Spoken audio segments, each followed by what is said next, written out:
Hello everyone.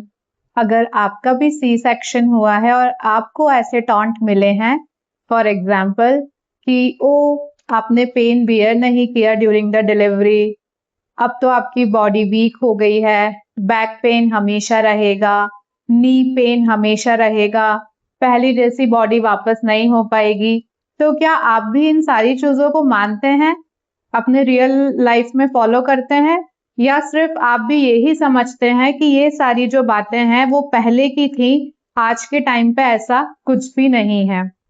So hey everyone, this is Ayushi and welcome back to my channel fit with Ayushi.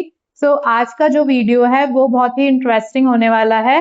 तो बात करते हैं कि how to take care of yourself after the C section. तो आज हम इन्हीं सारी चीजों के बारे में बात करने वाले हैं कि अगर आपका सी सेक्शन हुआ है तो आपको किस तरीके से अपने आप का ध्यान रखना है, किस तरीके अपने स्टिचेस को क्योर करना है, किस तरीके से अपना हाइड्रेशन को मेंटेन करते हुए आफ्टर द आपका डॉक्टर से परमिशन लेके किस तरीके से एक्सरसाइज शुरू करनी है और लॉन्ग टर्म में फिटर एंड स्ट्रॉन्गर बनना है। Being a mom, being a new mom, और अब आप न्यू मॉम बन गई हैं, मॉम बन गई हैं, तो आप और भी ज्यादा स्ट्रॉन्ग और फिटर होना चाहते हैं। ठीक है, तो इसके बारे में हम लोग बात करते हैं कि सबसे पहले जो आपका डॉक्टर बोल रहे हैं या बोल रही हैं, जो भी आपके गायनिक हैं, सबसे पहले आप हाइड्रेशन को मेंटेन रखिए, खूब सारा लिक्विड पीजिए। मैंने पर्सनली अपने during the breast feeding journey, मेरा जो बेबी है वो एक्सक्लूसिव ब्रेस्ट फीड पे था, तो मैंने प्रॉपर अपने वाटर इनटेक का ध्यान रखा है। मैं during the breast feeding, during the feeding भी मैं उसको मैं पानी पीती रहती थी, और मैंने बहुत मतलब 2 to 3 लीटर वाटर मैं पीती थी पूरे दिन भर में।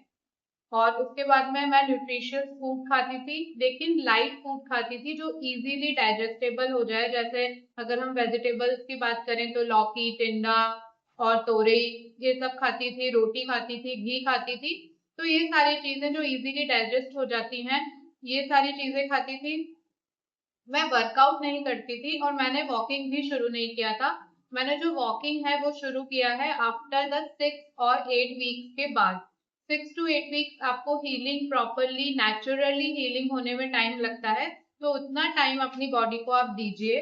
सप्लीमेंट लीजिए जो भी आपके डॉक्टर ने आपको प्रिस्क्राइब करें, like iron, calcium. Pain killer medicine लेना बहुत जरूरी होता है, क्योंकि हमारा सर्जरी हुई है और मेजर सर्जरी हुई है, और हमें न्यूबॉर्न को भी संभालना है, खुद को भी संभालना है, तो pain killer is a must.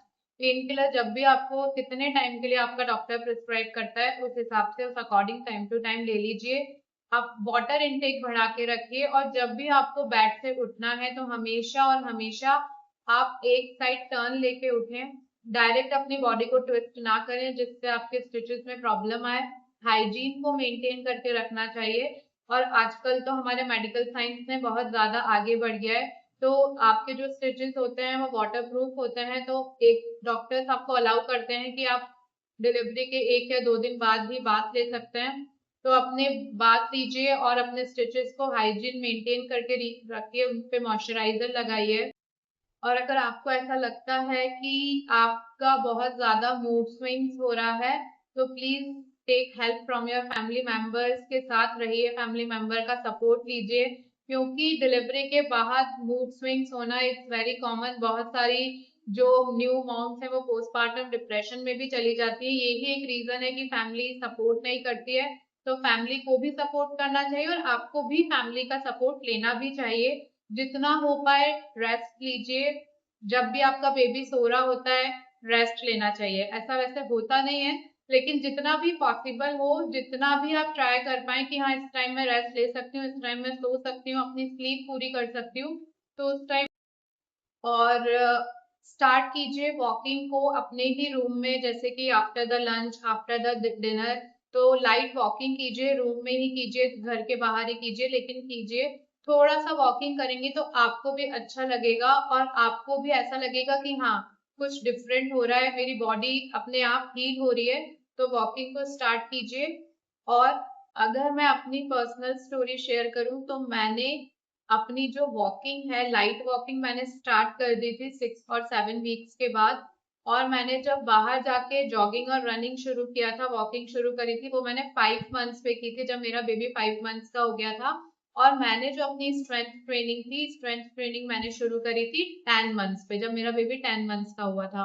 तो एवरीबॉडी इज डिफरेंट। आपका डॉक्टर आपको क्या बोलता है, आपके स्टिचेस क्या हैं, कैसे हैं, आपकी बॉडी क्या बोलती है, तो उस अकॉर्डिंग आप अपने हिसाब से अपना वर्कआउट रूटीन, आपकी बॉडी ही।